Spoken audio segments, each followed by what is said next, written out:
Welcome to the globalized ghost town. This is Argentina.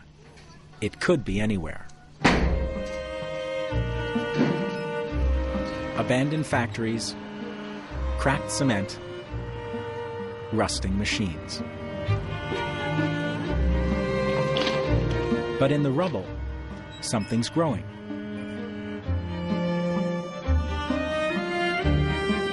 Jobs are coming back. Actually, jobs are being taken back.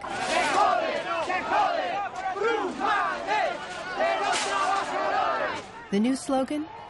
Occupy. Resist. Produce.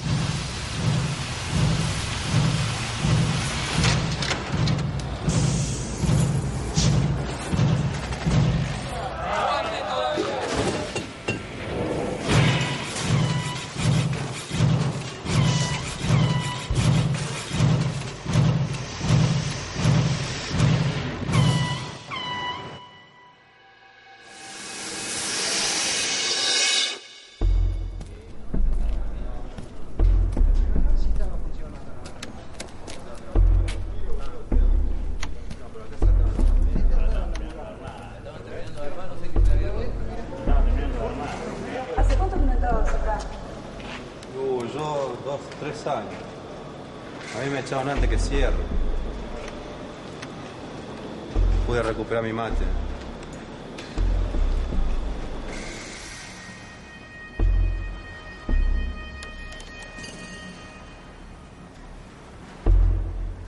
Lo que me extraña es que ni paloma. La última visita estaba lleno de... Se llevaron las palomas. Estaba lleno de palomas, ¿vos sabés?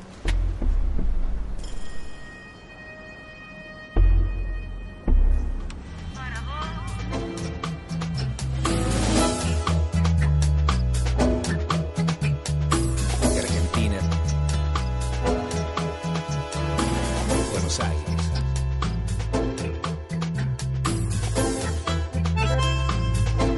Seen from above, Buenos Aires still looks like Europe or North America. Blinking logos entice you to buy. Commanding bank towers urge you to save and invest. But down below, the banks are encased in protective steel, tattooed with graffiti.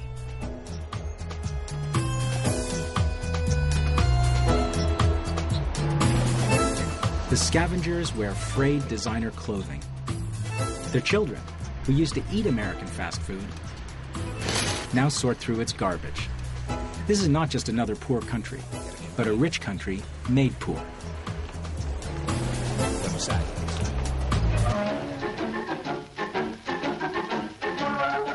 Las previsiones del gobierno justicialista de Perón se cumplen. Llegan al Hotel y Colonia de Miramar nutridos contingentes de turistas de toda edad y sexo que van a pasar unas felices vacaciones frente al mar. 50 years ago, Argentina was climbing towards the first world, an up-and-coming country like Canada or Australia.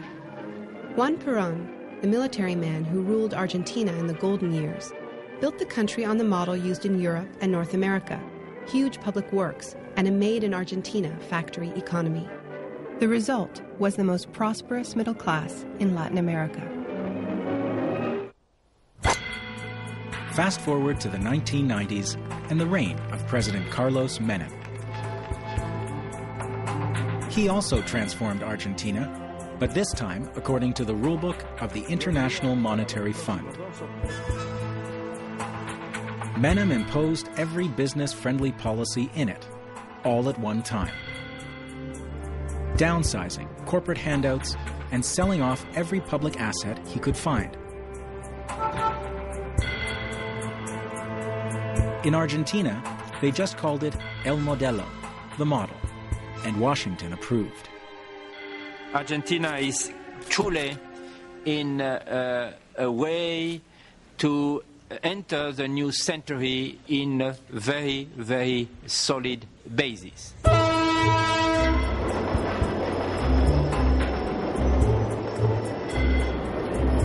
Wrong. Menem's miracle turned into a disaster. Half the country slid below the poverty line. He had created a capitalist Wild West. While people were trapped without work, money was free to travel.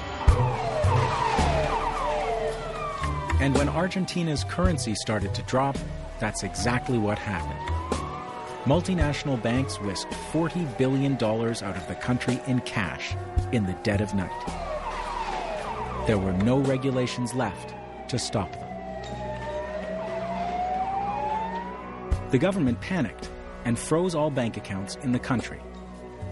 So ordinary Argentines watched the wealthy get their money offshore, while they were locked out of their own life savings. That didn't go over well.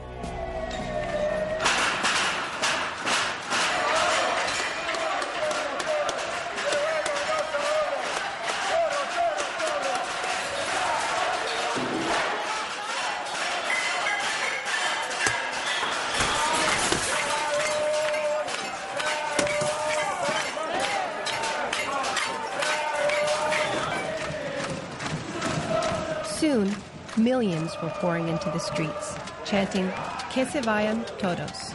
All of them must go.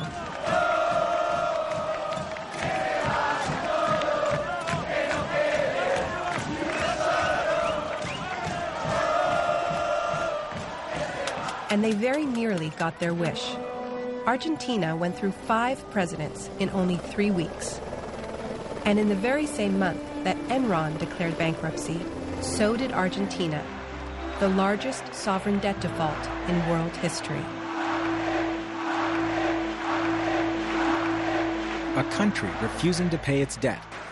Banks locking people out of their own accounts. The basic rules of capitalism were being broken by the system itself.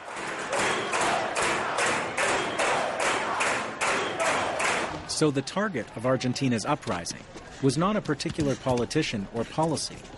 People were rejecting the whole model.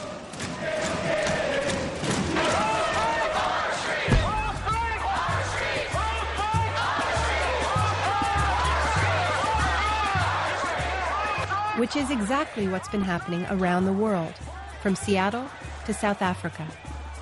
These economic policies are global, and so is the resistance.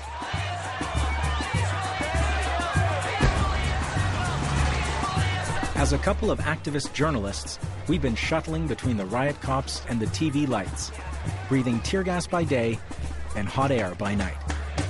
There was the right to protest at the site. And 600 people were arrested in Washington. Those people were arrested that were scooped up at one go in the middle of a peaceful march. Do people get caught in the crossfire? Of course they do.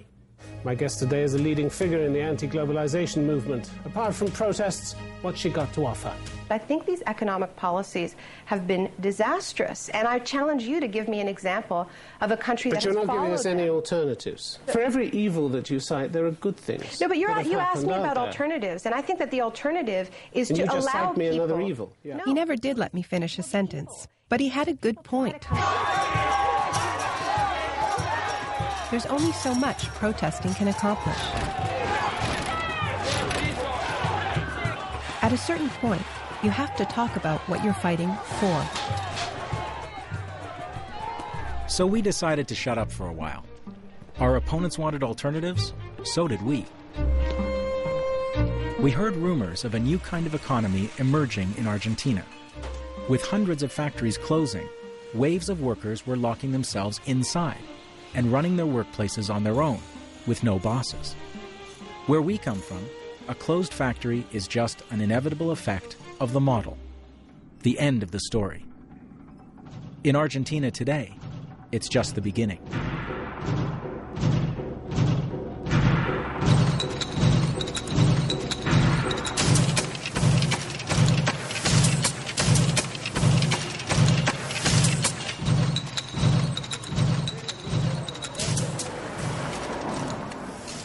Si ustedes se quieren quedar con la fábrica, yo vuelvo a decirles, muchachos, pónganse en las pilas.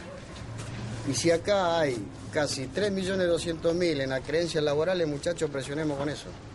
3.600.000 contra 519 que quieren vender la empresa es una cosa irrisoria. Nos quedamos con la fábrica y la deuda, bueno. ¿Y todo lo otro? Chao. Bueno, pero sí, tenemos que pensar en eso, en la toma, porque ya hicieron hincapié, quieren vender los camiones para pagar la seguridad. La seguridad está al día. Eso es lo que no se entiende. No lo dejemos. No lo dejemos. Todo lo que es el corazón de la fábrica están sacando para que nosotros no comencemos a hacer nada. Yo no laburaba acá, ¿eh? Yo soy del Movimiento Nacional de Empresas Recuperadas. Pero los laburantes que estaban acá son ustedes. Y los que van a recuperar su puesto de laburo son ustedes. A ustedes les va a sonar medio como por ahí un jingle, pero no es un jingle esto. El Movimiento Nacional de Empresas Recuperadas tiene una consigna que es ocupar, resistir y producir.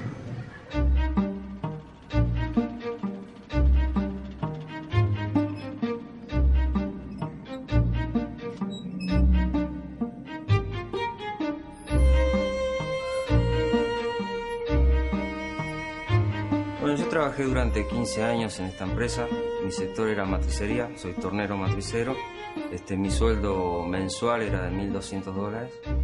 Muy bien, muy buena plata. Bueno, hoy no lo tengo, hoy no lo gano.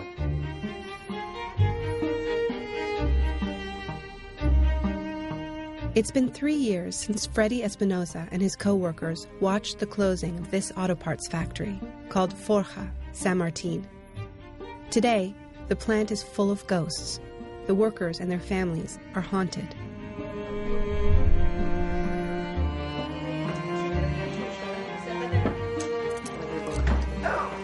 Gracias a Forja está toda esta casa. Sí, para muchos no es nada, para nosotros para todo. Para nosotros es mucho. Y yo trabajaba, pero trabajaba para mis gastos. O sea, me compraba perfumes, cremas, pinturas, ropa.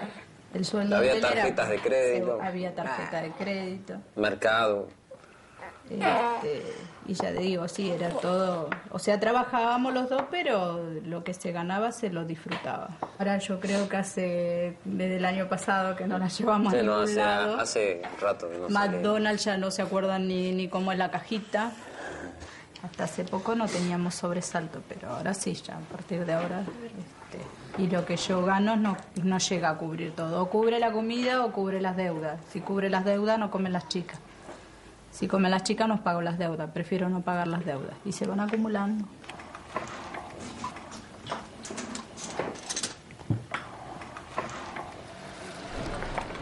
It's a familiar story in factory towns around the world. But Freddy and his co-workers are determined to change the ending. They formed a cooperative and won permission from the bankruptcy court to inspect the factory.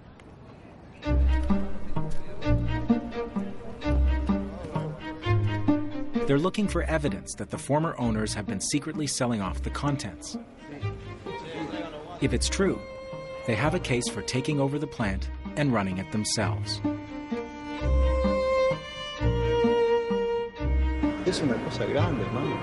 ¿Cómo vamos a estar sufriendo, muriéndonos de hambre, cagándonos de hambre con una cosa que se está parada? Mirá esta tela de araña, fíjate la tela de araña. Pero, no, ¿sabes cuál es el cable que falta? ¿Viste el cable que se puso una vez allá adentro, por el costado, para mover el puente grúa? Sí. Ese es. Esto estaba lleno por todos lados. Acá, tanto están las marcas y el otro galpón también, había montones de capachos llenos de material que ahora no hay ninguno. Ni uno. Eso también desapareció todo. Así que un desastre. ¿Sabés que me preocupa? Que no hay palomas. En su momento esto estaba lleno de palomas. Y bueno, que se murieron de tristeza. De hambre. Pero te digo, esto es un pecado. A mí hace 3 años que me echaron de acá, ¿viste? Y